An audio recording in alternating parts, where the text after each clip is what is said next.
Welcome everyone to the Creatrix Convergence 2022. Repower yourself and your sisters and your world. In this online global event this week, our focus is on the evolutionary consciousness of the divine feminine and how the rise of this energy will radically transform the lives of women and girls. And to usher in this momentous era, we're featuring extraordinary women sharing their powerful essence and unique contributions to compassionately heal humanity and the planet. We are your hosts. I am Sheila Cash. Our host, co-host Liz Williams is with us. And today we are so honored to welcome Anne Baring. Welcome, Anne. We're so happy to have you with us. Thank you so much. I'm really very happy to be with you and to meet you for the first time. Lovely. Well, thank you. Yes, and I'm going to tell you a little bit about Anne Baring. We are so honored to have her with us today. Anne received a PhD in Wisdom Studies from Ubiquity University, is a Jungian analyst, an author and co-author of 7 books, including with Jules Cashford, The Myth of the Goddess, Evolution of an Image, with Andrew Harvey, The Mystic Vision and the Divine Feminine, with Dr. Skilla Elworthy, Soul Power, An Agenda for a Conscious Humanity, and a book for children, The Birds Who Flew Beyond Time. Her most recent book, The Dream of the Cosmos, A Quest for the Soul, was awarded the Scientific and Medical Network Book Prize. The ground of all her work is a deep interest in the spiritual, mythological, shamanic, and artistic traditions of different cultures. Her websites are devoted to the affirmation of a new vision of reality and the issues facing us at this crucial time of choice. So once again, welcome, Anne. Thank you so much. Well, we would love to begin with your incredible body of work that has been focused on the recovery of the feminine principle, which is exactly what we're doing this week. We're talking about that feminine principle. So, Anne, can you share with us why and how it has been lost by the patriarchal systems over the last 4,000 years? And how has this led to separating humanity from the wisdom of the cosmos itself? Well, it's a long and complicated story, but as I explain in my book, and you're quite right to say it began to happen 4,000 years ago. Before that time, people worshipped the Great Mother on the whole. I'm speaking mainly of Europe, not of the whole rest of the world, because I don't know enough about the rest of the world. But certainly in Europe and right into the Middle East, particularly the Middle East, the Great Mother was the great figure that was worshipped by people for many, many thousands of years, maybe 10, maybe 20,000, I don't know how long. And then it moved to the worship of the great goddesses like Isis, goddesses like Inanna and Suma, goddesses like Artemis of Ephesus, who were really, really immensely powerful and immensely well-loved, really, for thousands of years. So that phase came after the original phase of just the Great Mother. So you had the great goddesses. And then around 2500 BC or BCE, there began to be a shift. And we had, first of all, as you know, in the Greek goddesses and gods, mixture of the two, and certainly in Egypt and in Sumer, there were the two. But gradually it moved into the Great Father. So the Great Mother morphed into the Great Father over a period of perhaps 1,000 years, around 4,000 to 3,000 BC. But then it became particularly strong, if you like, around 621 BC in Palestine, where the Jews originally had the goddess and the god married. They were married. Yahweh was married to a goddess called Asherah or Asherah. But in that year, a group of priests took hold of the first temple in Jerusalem, and they got rid of the goddess. They ditched her completely, wiped her out as if she'd never existed. So the Jews were left only with Yahweh from that time on. And the Christians took on that image of God from the Jews because they took on the Old Testament. So they took on the God of the Old Testament, who was Yahweh, as you know. So that was a big, big step there in losing the feminine, because you lost the feminine. It's difficult to explain, but the goddess represented the whole field of relationships between everything on earth and herself, because originally everything came forth from the womb of the Great Mother. She was the great creatrix in the original cosmology. And then with the movement of the God the Father, you had the God the Father separate from his creation, which was quite different. He created it as something separate from himself, whereas before, the whole of creation had come forth from the womb of the Great Mother. So you get that very clear distinction. So when you got rid of the goddess, as well as the Great Mother, you got rid of the connection between everything. You got rid of the relationship between all the animals and the people and the plants and the cosmos. That was most important, because the cosmos was obviously the root of it all. That when they looked up at the heavens, they looked at the Great Mother originally, then they looked at the Great Father, and now we have nothing, because in a secular culture, there's neither God the Mother nor God the Father, as you know. So this is a long, complicated story, really. And gradually, as the patriarchal systems took over, obviously they had priesthoods with male priesthoods only. They got rid of the women priests because, as you know, in Greece and Rome, there were women priests, or priestesses rather. And also always in Palestine and Syria, there were women priestesses. But then they were gone, and women were really reduced to being just the servants of men and carrying their seed, so to speak, the carriers of man's seed. They didn't have any existence in their own right. And all the things like the Taliban have brought into being, that existed 4,000 years ago in Babylon and Assyria. No woman could go out without a male companion, and all women who were not prostitutes had to be veiled. So the Taliban are bringing forward, or taking into this century, a very, very ancient custom. And it's disgraceful. As you know, the suffering of women in Afghanistan is appalling and shows no sign of changing. So I hope what happened was, with this change from Great Mother to Great Father, you got a split between spirit and nature. So you no longer had nature as part of the divinity. You had nature as something completely separate that was created by divinity, but divinity was not present within it. That's terribly important. So this is what we have to recover now. And I need to say a little bit about scientific materialism, because this secular cosmology that we've been offered in the last actually 300 years, but which has got very powerfully installed in our culture in the West, is that we are the only conscious people in the universe. The universe itself is not conscious, and neither is nature. It has no consciousness at all, although they have admitted that animals have some consciousness. So you can see why this cut us off from both the cosmos and from the earth, because we were considered to be the focus, or the center, really, the only people who had consciousness, or the only beings who had consciousness. So this cut off the cosmos, it cut off nature.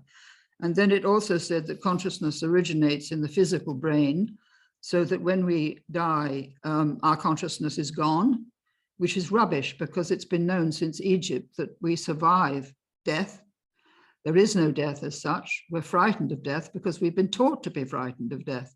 But long ago, there was no fear of death. It was welcomed as a phase into a new life.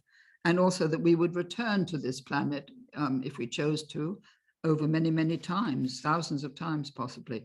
So scientific materialism has done away with all that, with the trust in the survival of the soul.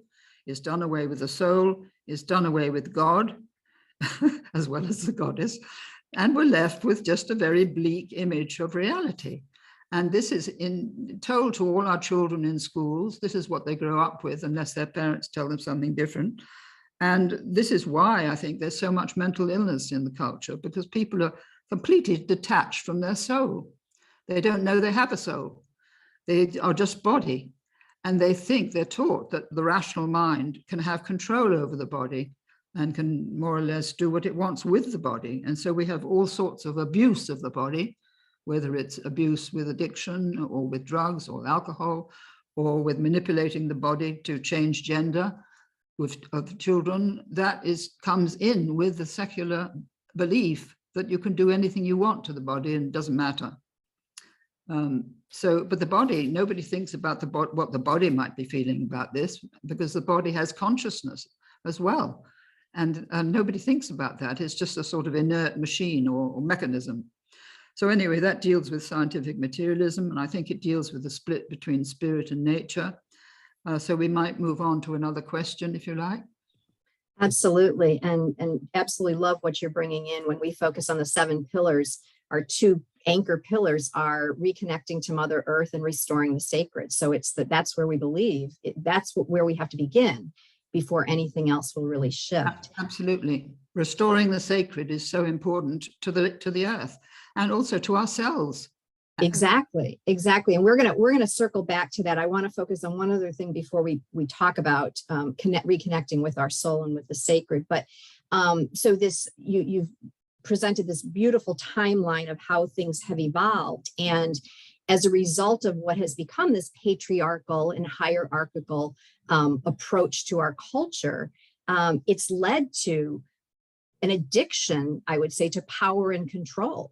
Because if we're not in control of our own bodies, well, then who is? And so I think that power and control is showing up in the way our leadership is leading, has historically, and we're seeing it full center right now, I believe. So I'm curious, your thoughts on how do we free ourselves from this addiction to power and to control, power over, let's say.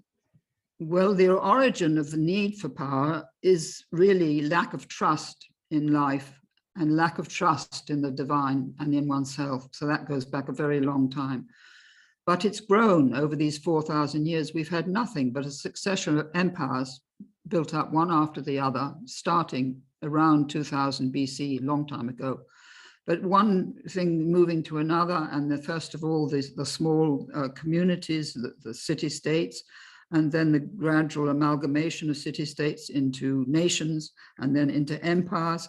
And now we've got the 3 great empires, if you like, the American, the Chinese, and the Russian, all of whom are fighting with each other for control, because they think that control is necessary, although this is a complete illusion. What they need to be doing is working together. But the way they maintain control is building up a huge armory of weapons, using our money, nobody else's, it's not coming from the universe, the people's money to build up these huge stores of weapons, which they then threaten other countries with and say, we've got more weapons, like Putin's just done with his enormous weapon that can actually wipe out 15 cities in one go. And imagine, I think that this really shows how depraved we've become without being aware of it, because it seems natural we need these weapons for protection, they tell us, but it's not at all for protection, it's for power. It's to get to the top table and stay there, and it's to sit in the Security Council and mess it up if they can. So, the whole power thing is so deeply embedded in the male psyche over this long, long time. It's not their fault. It's a habit that's been built up. And the priesthood has the same. We've seen it with the Muslims. We've seen it with the Catholic Church. It's endemic, really, in the modern culture. And it's been like that for a very long time. So to root it out is, first of all, to become aware of it, to define it, to articulate its aims and its method of building up power, observe how much money is spent. I don't know how many trillions have been spent in since 1945 in building up nuclear weapons. We've now got 9 nuclear powers, and possibly Iran as the 10th, all happily competing with each other and thinking they're fine, not questioning what they're doing at all, not seeing the depravity of it.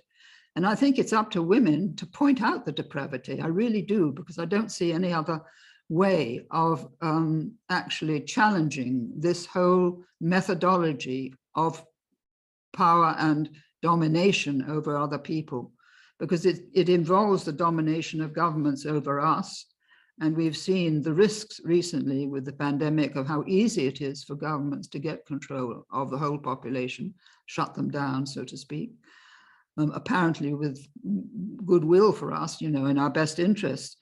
But this can lead, as it has in China, to a total control over the population in which they can't hardly breathe without everybody knowing what they're doing, and being watched every second of the time. And even now, their neighbors are being asked to report on each other, I see in today's paper. So this is where it's all been leading. And of course, technology has given them the opportunity to increase their power and control over all of us. And it could go very badly in the future if AI goes further and we allow it to go further. There again, I think women's voice is vital here because they are responsible for bringing life into the world. They are responsible for being the carers of life, the primary carers all over the world, and have been for thousands and thousands and thousands of years. So it's deep within the feminine psyche, this desire to protect and cherish and do its best for its offspring and for future generations. As a grandmother, I can speak from that with feeling. So I think that we just have to become conscious of it, where we haven't really thought about this before. We've just done what we're told, followed what the world powers have been doing. We've lamented the fact that they have to get on so badly, but we haven't known what to do about it, other than protest against nuclear weapons. That's the only place where the voice of the people is heard, is in the protests against nuclear weapons. But it's not enough, and it isn't making much progress. As a mother and a mother of a son and 2 daughters and a grandmother, I absolutely feel that betrayal of the mother's intentions for the treasuring of life that you speak of. So let's talk about this obsession with war and the intergenerational trauma that has been going on for millennia. And where can we, what does this do to our collective psyche? And how can we collectively break out of this pattern for good? Well, that's a huge question, but it has been addressed by Stanislav Grof, whose name I'm sure you know, in his work, because he has discovered the existence of trauma in the collective psyche going back thousands of years, that the memories are held in the collective psyche and in the individual psyche when it goes into the collective. The memories are all there of the trauma that existed maybe thousands of years ago. So that's one element. There's also a wonderful Austrian man called Thomas Hubel, who has written a book recently called Healing the Collective Trauma. I think it's called that. It's come out recently. And he actually works with different people who have been injured by the other, so to speak. So take the Jews who are injured by the Germans, and he takes a group of Germans and a group of Jewish people, and he allows them to bring up this trauma and their ways of doing this in a group. And he knows the signs when it's coming to the surface. Sometimes there's a great sort of silence and a sort of a depression feeling in the room. Sometimes people cry, sometimes they get angry. Anyway, there are different symptoms of what's happening. But in bringing this up, making it conscious, he finds that he's able to heal a great deal of this trauma. So it can be healed, but we need to become conscious of it first. His name is spelled Hubel, H-U-B-L, and Stanislav Grof, you know already. So I think that people have no idea that they're carrying trauma. All of us, all 3 of us are carrying collective trauma in our deep psyche, our deep unconscious. And because it's there, it's, as it were, ready to be triggered by any event. For instance, the war in Ukraine, because we're all connected through the subatomic particles, we feel what the people of Ukraine are suffering. And this brings back the memories, perhaps, of the traumas that we may have suffered in our personal lives or in our collective lives as part of a nation. So it's terribly important that people understand that this is not something, when you get over a war, you don't just forget it and leave it and go on to your life with your life in the normal way. The memories stay. And often victims of the Holocaust couldn't speak of it until they were very, very old, and they're coming out now and telling their stories. But they couldn't speak of it before, it was too painful. So we have to remember that the fragility of the human psyche, I think, the sensitivity of the human psyche, and particularly the sensitivity of the child, who may be imprinted with horror and suffering, as I'm sure the children of Ukraine are being printed now, with the loss of their homes and their parents and their grandparents, and everything being destroyed in front of their eyes. That trauma will be horrendous for them. And we can see it happening, which is making it even worse. But on the other hand, it's giving us a picture of what has happened in the past. We couldn't see the horror that we've been shown recently on television screens. So, as I say, Russia is one of the most traumatized countries in the whole world. Its people are deeply, deeply traumatized. And that is probably why they're so unconscious, why they're not rising up against this tyranny that they're under. They're conditioned to be subjected to whatever their leaders tell them to do. They're almost hypnotized in a state of trance that they have to follow what the leader says, and they have to admire him because he's the one who's going to save them from whatever might be happening, which would be a danger for them. But there's a book just been published about the Russian Revolution, which shows the horrendous cruelty of both sides to each other. So Russia has been traumatized by multiple invasions, an invasion of Napoleon, first of all, and then of Hitler. And so it's frightened of those invasions. It's in a state of trauma, remembering what's happened before and how many people died. And I think the siege of Stalingrad, I can't remember, 3 million people, I think, died in that, of starvation and being attacked. So, as I say, that's one example that Russia is a really traumatized nation, and Europe has been traumatized, particularly Germany, by what happened to it, and the whole Jewish population who've taken refuge in Israel. There's terrible trauma there. So you have to become aware of this pattern of trauma that's deeply imprinted because of all the wars in the last 4,000 years, and because of these patterns of fear. Not unsurprisingly, people are very frightened of being attacked, and therefore they've gone along with the building up of these weapons, thinking they'll be protected, but they won't. They'll be annihilated by them. It only needs one exchange to annihilate 2 or 3 million people. And that's just one weapon. With Putin's 15 weapons in one bomb, that would be 15 cities with all the inhabitants annihilated. So I think you're getting the picture, I hope, from what I've been saying. I'm sure you know it already in any case. Indeed. And, you know, when you said that we're all connected and we feel the trauma that we're now seeing on TV, we can see it up close. When the war started, the day it started, I had a sensation in my breast area, a heaviness that I had never felt before. And it didn't go away. It lasted, and I can only attribute it to what's happening there and that connection and the feeling, for those mothers. It's a deep pain, and a deep pain of suffering, and seeing the suffering of the old people and everything. It's really terrible. Also, I think we should talk about sending young men to war, because this had come up in our questions, I think. Yes, and I want, you said this, and I do want you to expand on that. You said something that I thought was so telling, because I had the same thought when this started, was, what if the mothers said no? And you said that, what if they said no more? The mothers of the world, we're not going to go through this anymore. So please expand on that, because I thought it was brilliant, and I think we need to go deeper with that, and really that whole waking up all of us out of our hypnosis.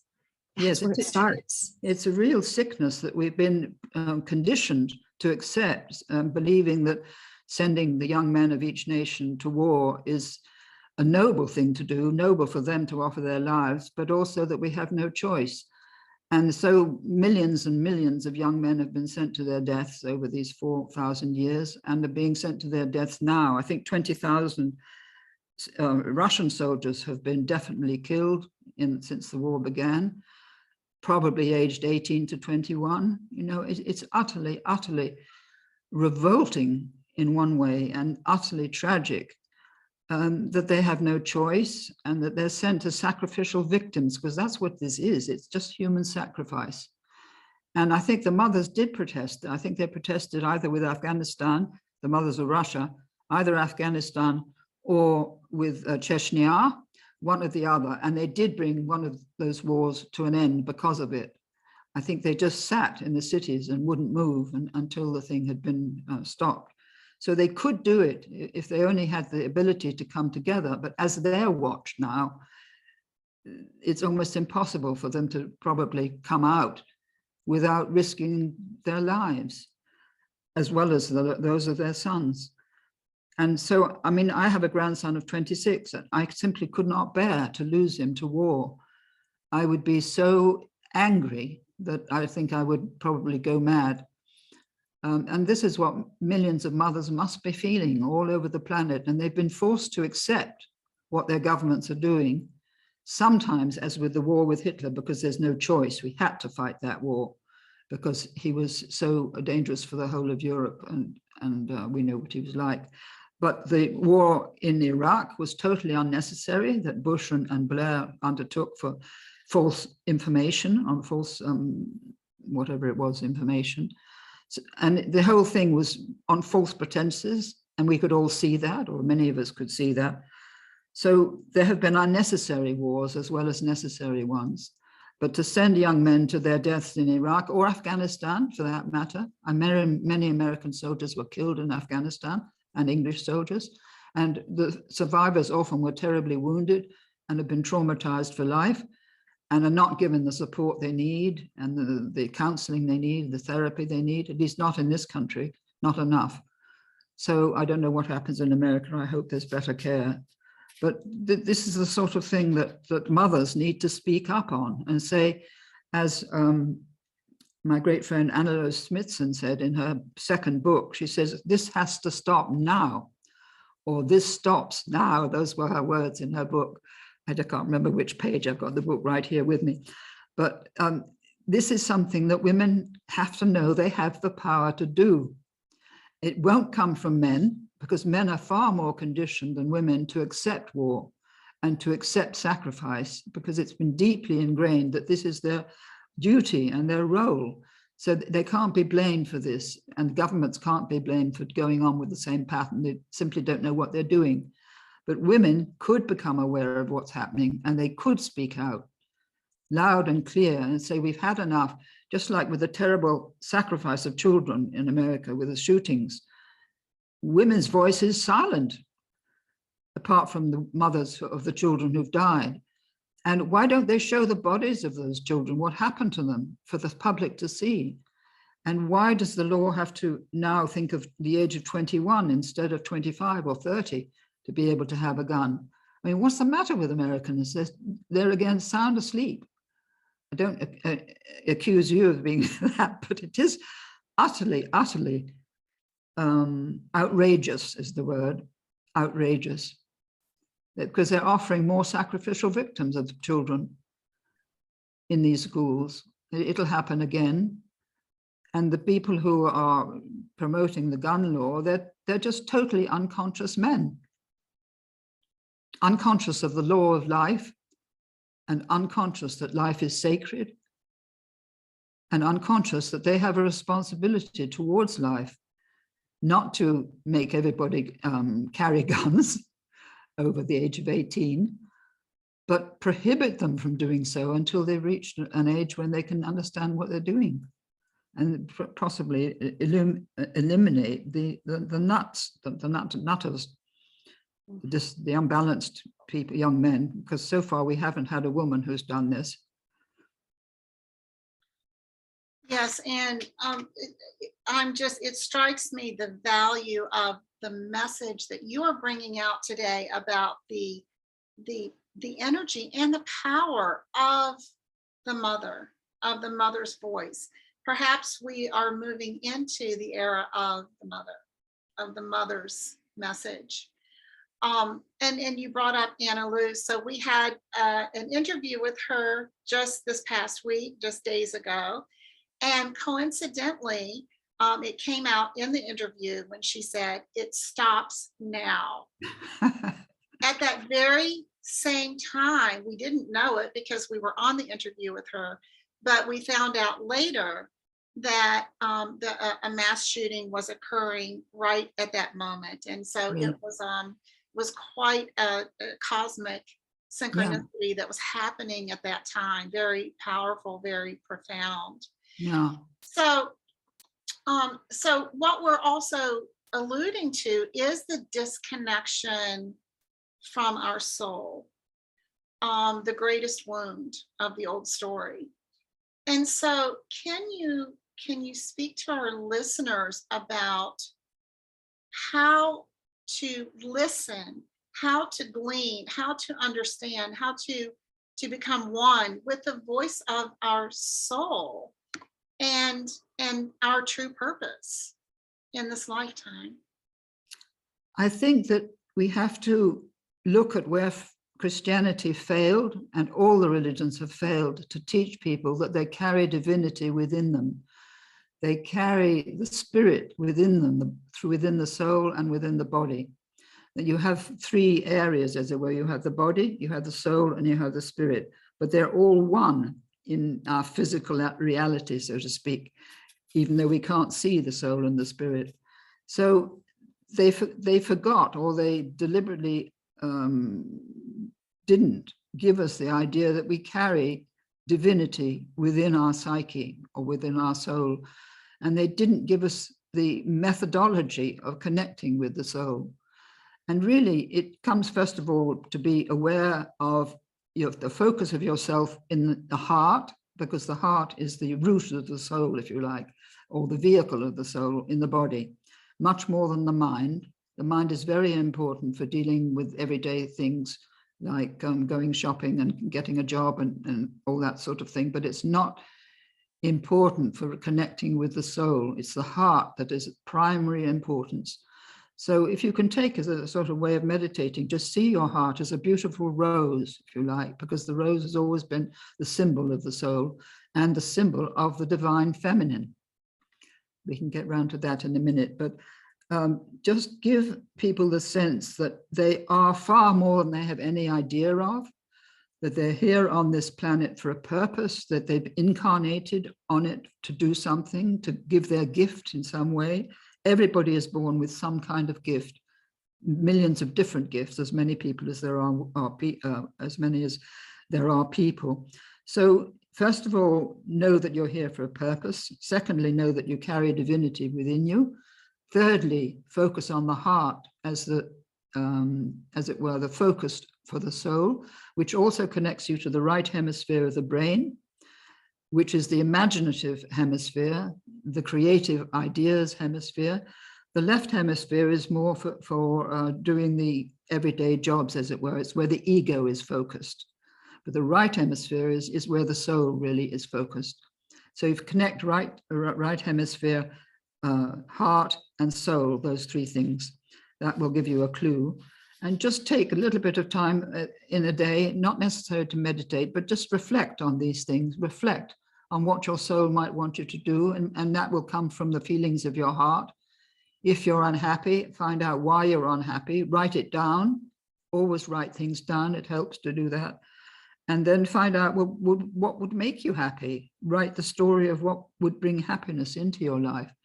It may be a change of relationship or a change of job or a change of focus onto these higher things, what Anna Luce calls the higher heart, which is such a beautiful expression. So that what I've said is just a capsule, as it were, which can be developed, but you can find help everywhere. There's masses of help on the internet. I would say avoid Facebook as much as you can, avoid Instagram, Facebook, Twitter, because they take up energy and time, and also they focus you on the ego, which you need to lessen the power of, because that ego has an iron-like grip because of survival instincts. It is the creation of the survival instincts in us, and it's really has become a substitute for the soul, but it's not the soul. It's a sort of methodology for getting through life based on the survival instincts. And that's what actually the survival instincts is what's driving the whole power thing of the governments as well, to go back to that. So I think I've said enough about that, all that's necessary. What I love is you're pointing out what we're doing is we're moving from fear to love. And it begins by healing ourselves. And that is so true. And we've been brought up to believe that we shouldn't focus on ourselves. And so we think it's selfish to do that, but there's nothing that could be more important than to do that inner healing. And I love that remembering the connection to divinity, our purpose here on earth, and connecting to our heart. And the heart and the rose and the divine feminine, I want to go there a little bit further, because we are really being invited collectively to raise the consciousness. And so it begins with each of us. And we're rebalancing things. And that's where this rise of the divine feminine is occurring.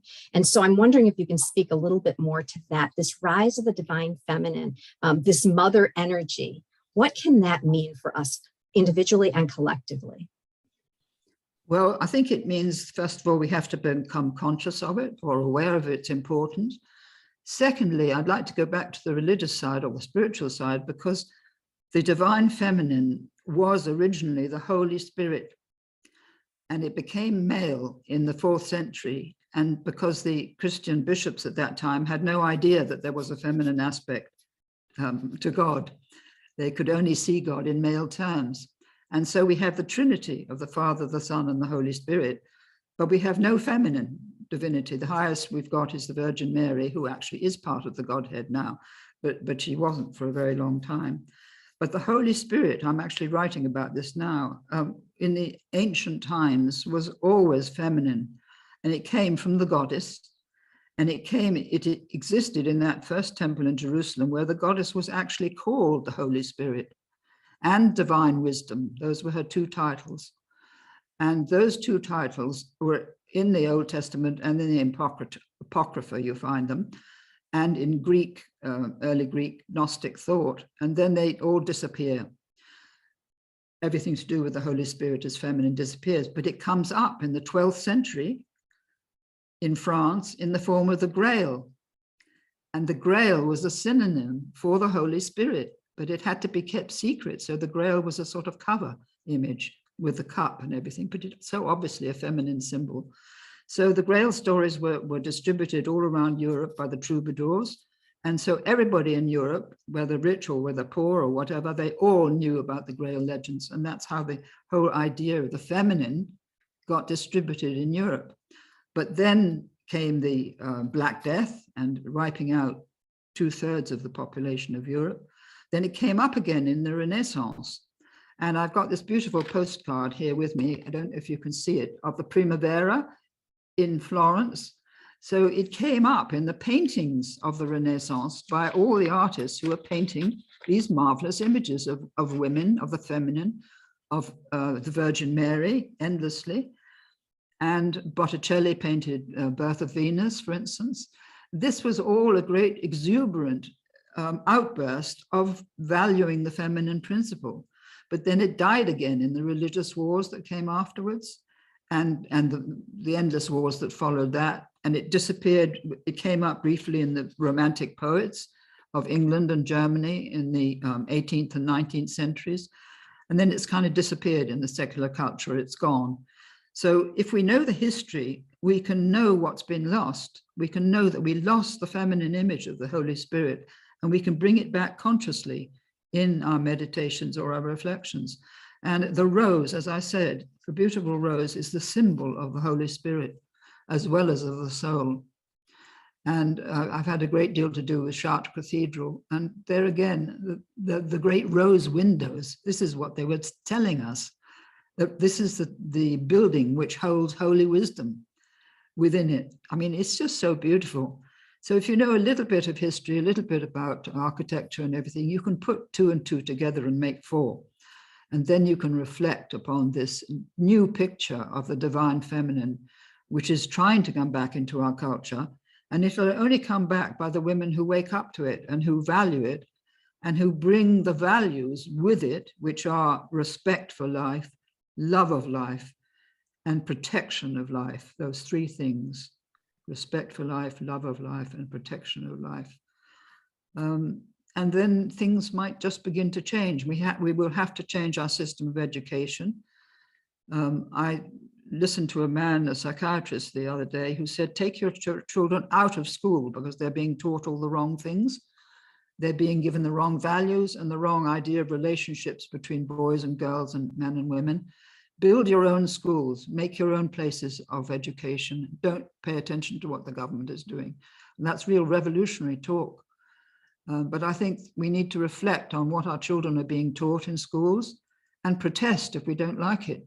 Mothers have the right to protest and say we do not want this for our children, and we do not want our children to be told things without our knowledge and to be indoctrinated without our being aware of it. That's terribly important. And this has all come up quite recently in the last year or so since COVID. But it's very important. And I think about children, we can help to educate children to be sensitive by developing their empathic skills, because they have them naturally. All of you who have children and grandchildren, you can see how easily they relate to animals and also to being in nature and touching things. It's through touch that they learn empathic skills and develop them. So anything which you can get them to touch in the ages between 3 and 7, or even earlier, 2 and 7, is very important. And you can develop that sensitivity. And then once it's developed, they will be horrified when they see something that goes against that feeling of empathy. They will say, I don't like that, mummy. I don't like that person, or I don't like that thing, or what that person is doing to that dog, or whatever it might be. They'll be sensitized to violence and will reject it. But this is something that kindergarten children can learn, and that mothers can teach them by sitting in nature and getting them to touch things and ask questions and asking, has the grass a soul? Has the tree a soul? Could you speak to the soul of that tree? What would you say if the tree answered you? You know, that's really get the imagination going with conversation with aspects of nature. And again, show them the stars in the sky if you can see them with the pollution of the light that we've got. But point out the stars that you recognize and the shape of the constellations, if you can, like Orion, for instance. And there's a great star, Sirius, to the left of Orion.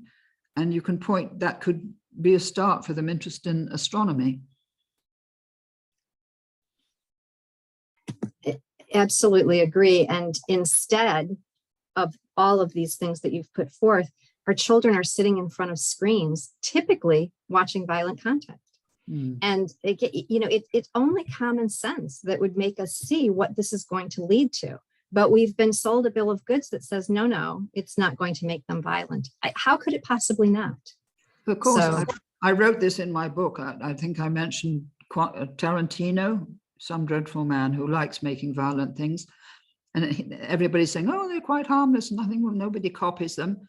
But children are like warm wax. They get imprinted with the images that they see. And if violence seems to be perfectly normal, then think it's perfectly normal. And I think pornography is one of the greatest problems everywhere today, that young men are being introduced into it, ages of 8, 9, 10 sort of thing. And then they think that's normal. And they grow up with a distorted idea of sexuality, which then is acted out in as they grow older in relationships with women.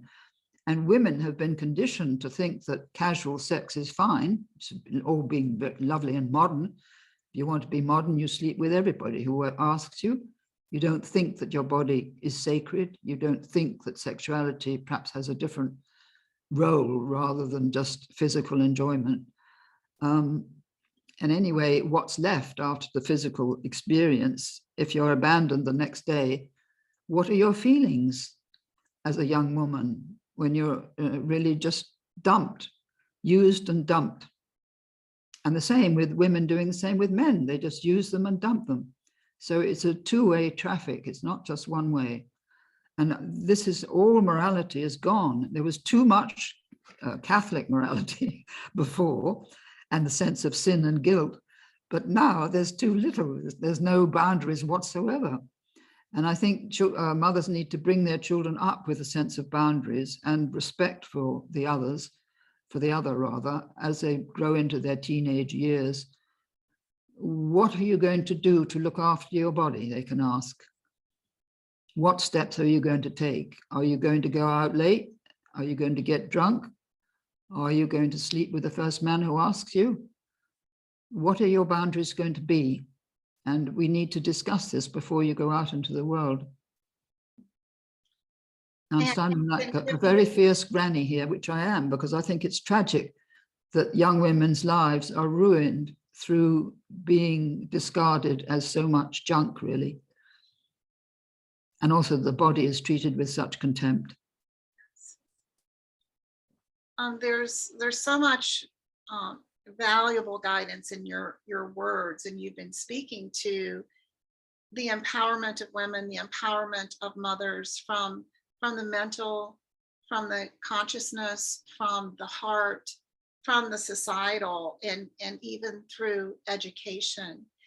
Is there any other bit of guidance that you could give to young women, to adult women of any age who are looking in a practical sense to take that first step into empowerment, in the world, and moving toward a new path of leadership?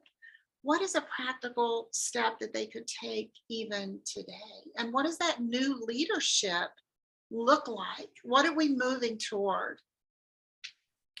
Well, it's very difficult to say, Sheila, because it hasn't really come into being clearly yet. I mean, we've seen with the Me Too movement, there was the protest being exploited by these powerful moguls in Hollywood.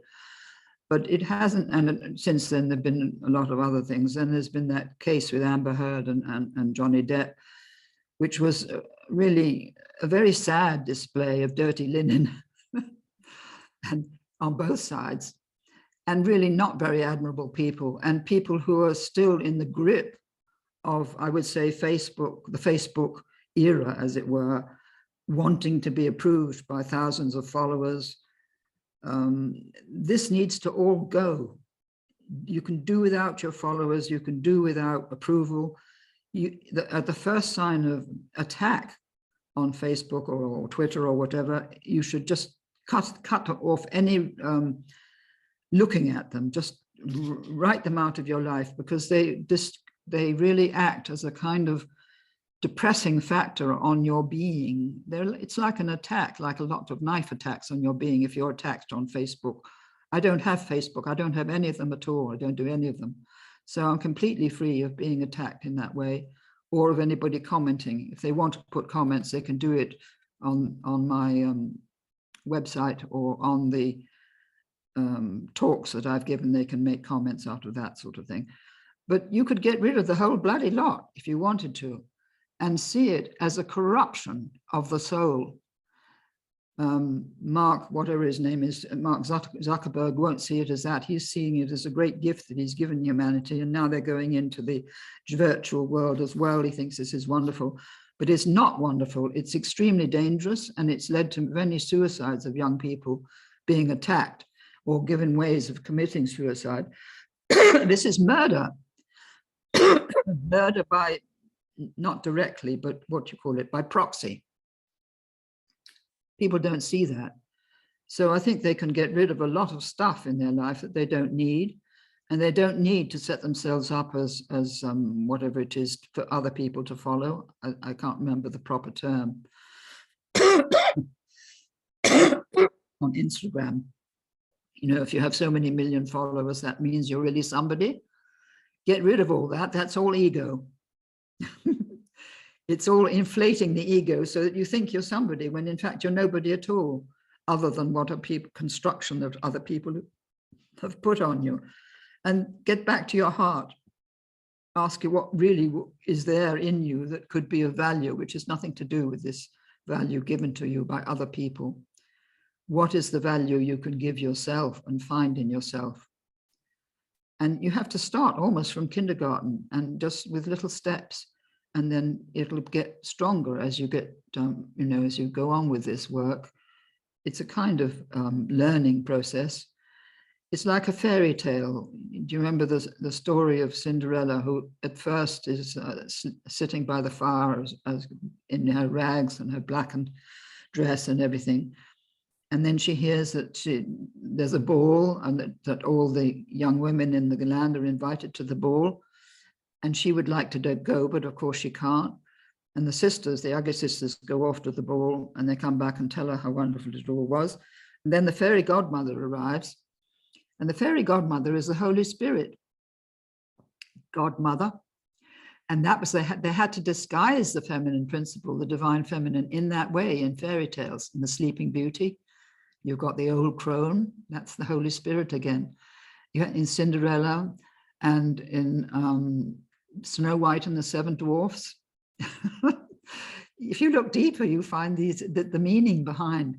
Anyway, every woman's story can be like those fairy tales. She can start as Cinderella, not feeling that she's of any worth at all. She can ask her fairy godmother for help and say, how can I find my true path in life? How can I find my true gifts, which might be of use to other people? How can I serve? That's the great word, is serve. What service can I give to life with the gifts that I have? And it may be just feeding the dog or the cat, taking care with the food that you give it and how you look after it, or maybe taking care of the children, or whatever your work might be. You can express your love and your service in that work. And if there is no love and service, you're in the wrong kind of place. And you need to move to a different place. But remember that it's like a fairy tale, and that's why we were given all these fairy tales, to remind us that there's something special to do. The Sleeping Beauty has to wake up, and the prince comes along to wake her up, and the prince really is the higher consciousness, the not necessarily male, but in the story he's prince, but he has to work his way through that terrible hedge of thorns, which has killed many other suitors trying to get to the palace. So he has problems too in knowing who he is and finding his own special way through that hedge of thorns. So there's a lot of magic in fairy tales. So when you read them to children, remember that there is a deeper meaning in them, and read them as if they had a deeper meaning. You are really speaking to the awakening that is happening, but really needs to continue to grow. Awakening for all of us, but I feel it very deeply for women. And this fairy tale, this magic that is available. It feels like it's time to gather the women. Do you feel that? And how do we do that? Well, there was a website called Gather the Women about 20 years ago. I don't know whether you remember it, and I belonged to it for a while, but it didn't really get anywhere. It sort of died out. I don't know how it can be done. There is more access now through the internet, which didn't exist so much 20 years ago. But it can be so easily hijacked by people who want power, women who want power. So you have to be aware of that. It really has to be a collaboration of like-minded women who want to see these new values implemented. It's not really supporting each woman supporting others. It's each woman supporting the values which are inherent in us, but which need to be articulated much more clearly and brought out much more clearly in the educational system by protesting against some things that are happening there, in the workplace by how women are treated there, and by any way that you can see as women. I really can't say. But I think that because we can contact women in other countries, say women in Ukraine, the women in Ukraine have the right values, and one could use them as a model and ask them for help, really, if you like, in formulating a kind of charter. There already is an Earth Charter, but perhaps one could have a woman's charter which I don't think's been thought of. I'm not quite sure about that. It may have been thought of. But as I say, there have been many gatherings of women that have, I mean, Jean Houston, I think, has been one of the people who've done an enormous amount of work with this. Annie-Rose Smitsman is doing a great deal through this trilogy that she's writing with Jean. And also, as she says, I want it to be activated. I don't want it to be theoretical. I want it to be expressed in action. And I think this is terribly important for any women's organization, that it is expressed in action of some kind, many a million different kinds, but still expressed in some physical reality on this planet.